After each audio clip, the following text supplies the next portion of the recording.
Dua kecelakaan maut terjadi di dua daerah di Indonesia dalam 2 hari berturut-turut. Pada Selasa lalu sebuah bus di Padang Panjang mengalami kecelakaan hingga merenggut nyawa 12 korban jiwa. Dan keesokan harinya sebuah truk bermuatan pasir menabrak angkot hingga menewaskan 11 orang.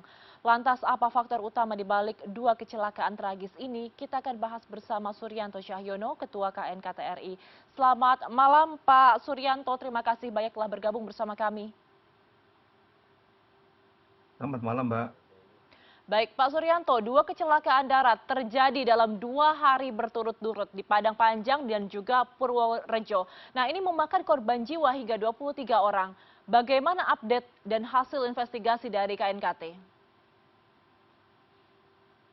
Ya, pertama sebelumnya kami ikut berbelasungkawa atas kejadian ini. Semoga kejadian ini menjadikan kita untuk sebagai lesson learned sehingga eh, kami mengharapkan tidak terjadi kecelakaan dengan penyebab yang sama di kemudian hari. Baik, Mbak. Jadi kecelakaan yang di Padang Panjang, kami telah mengirim tim untuk ke sana untuk mengumpulkan data-data faktual di lapangan. Namun ada beberapa data yang telah kami dapatkan seperti kir di bus ALS itu berlaku sampai 14 Mei 2025. Artinya secara administratif bis itu dinyatakan layak untuk dijalankan. Namun dari beberapa temuan yang kita lihat di bisnya sendiri bahwa banyak kursi yang terlepas dari kedudukannya. Nah, ini juga akan menambah kemungkinan lebih parahnya terjadinya fatality ketika terjadi kecelakaan, di mana para penumpangnya bisa terlempar keluar dari bisnya dan juga tergencet dari kursi itu sehingga mengalami luka berat ataupun meninggal dunia. Yang kedua, dari konstruksi bis kita lihat bisnya terkoyak di bagian atas, di mana sebetulnya struktur bis itu diharapkan ketika terjadi benturan atau crash atau kecelakaan, struktur itu untuk menahan benturan tersebut sehingga penumpangnya bisa terlindung, artinya eh, ruang berkeselamatan atau survival space itu bisa dijamin.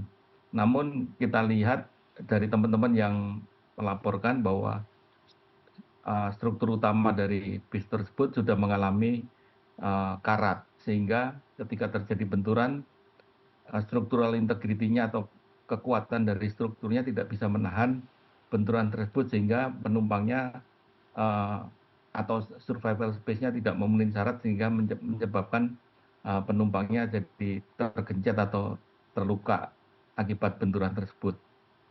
Jadi itu yang di apa namanya di Padang Panjang, dan juga kami telah mengukur sudut kemiringan dari jalan atau geometri jalan.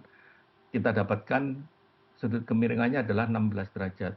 Itu data-data faktual yang kami dapatkan, belum bisa kami simpulkan, dan kami hanya akan menganalisa setelah nanti sampai di Jakarta. Baik. Kemudian yang di, ya gimana Mbak? Ya, silakan dilanjutkan Pak, tidak apa-apa.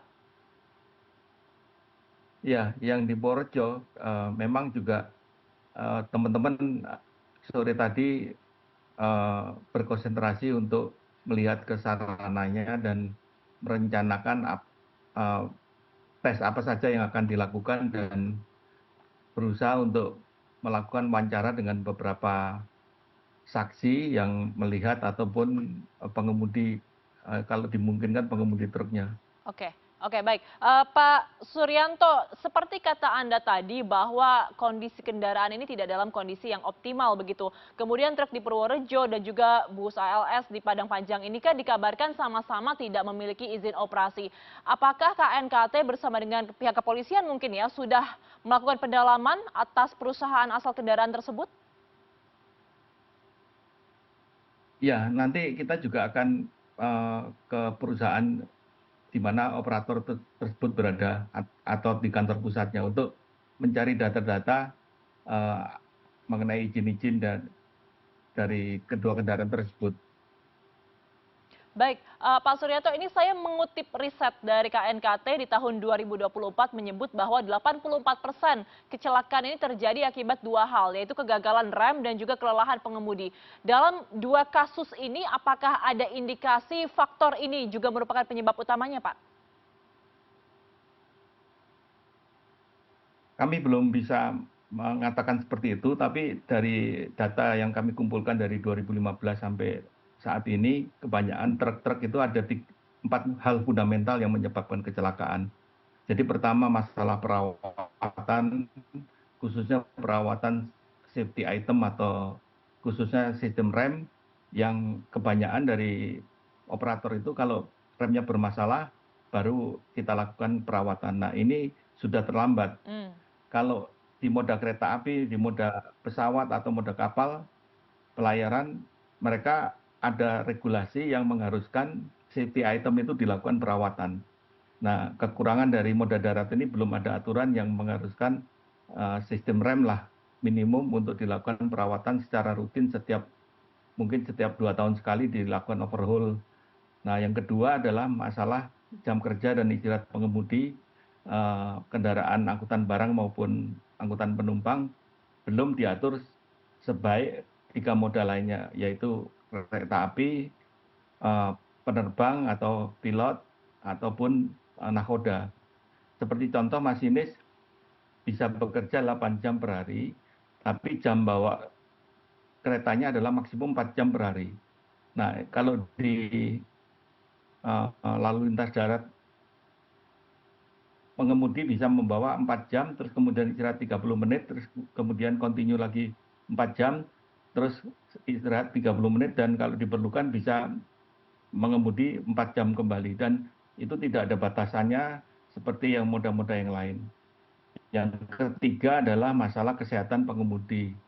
Ya, kita melihat kemarin dari hasil penelitian kami dengan UGM dan pihak-pihak yang lain, kami mendapatkan bahwa sebagian besar pengemudi ini mengalami masalah kesehatan. hmm. Ya, berkaitan dengan masalah diabetes, kolesterol, darah tinggi, atau asam urat, di mana penyakit-penyakit metabolik tersebut mempengaruhi performa dari pengemudi. Contoh seperti diabetes, pengemudi akan mudah mengalami kelelahan ataupun mengantuk ketika mengemudi. Nah ini akan berpengaruh sekali terhadap masalah-masalah seperti bagaimana ketika terjadi keadaan darurat Oke. si pengemudi ini untuk mengambil keputusan, karena mungkin reaksinya jadi lambat Hmm. ataupun mengalami apa ketidakmampuan untuk mengatasi kondisi-kondisi yang membutuhkan konsentrasi yang tinggi. Oke. Jadi 3 fundamental itu Mbak, yang terus satu lagi fundamental adalah masalah pengawasan dan implementasi dari Hmm. regulasi. Baik. Jadi Oke. ada 4 hal. Jadi dari empat hal tersebut sebenarnya kan tidak bisa menyalahkan hanya kepada supirnya saja, tapi harus dari operatornya juga harus ditegaskan begitu. Pak, apakah ada data mengenai tingkat kepatuhan operator terhadap standar keselamatan dan juga keamanan saat ini itu seperti apa Pak sebenarnya? Ya ini yang kami usulkan, seperti masalah perawatan sistem rem itu harus ada aturannya. Jadi kalau nggak ada aturannya kan mau ngikutin standar yang seperti apa juga akan menjadikan sulit untuk menertibkan para operator ini. Jadi saat ini mereka ya kalau ada keluhan dari pengemudi baru dilakukan perbaikan dari kendaraannya.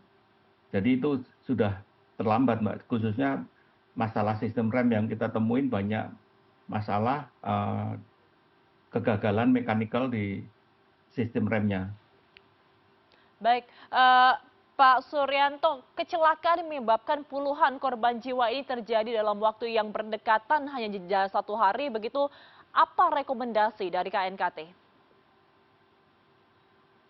Ya selain 4 fundamental tadi, nanti kami juga akan melihat apakah kan masalah geometri jalan, bagaimana dengan aturan-aturan yang ada, terus apakah perambulannya juga cukup memberikan eh, peringatan kepada pengemudi bahwa di depannya jalannya cukup tajam turunannya dan belokannya juga kami akan melihat sampai ke sana sehingga nanti kami bisa memberikan rekomendasi apa yang paling efektif untuk mencegah kecelakaan dengan penyebab yang sama di kemudian hari.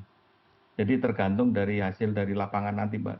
Namun kami juga akan melihat khususnya kesehatan pengemudinya seperti apa.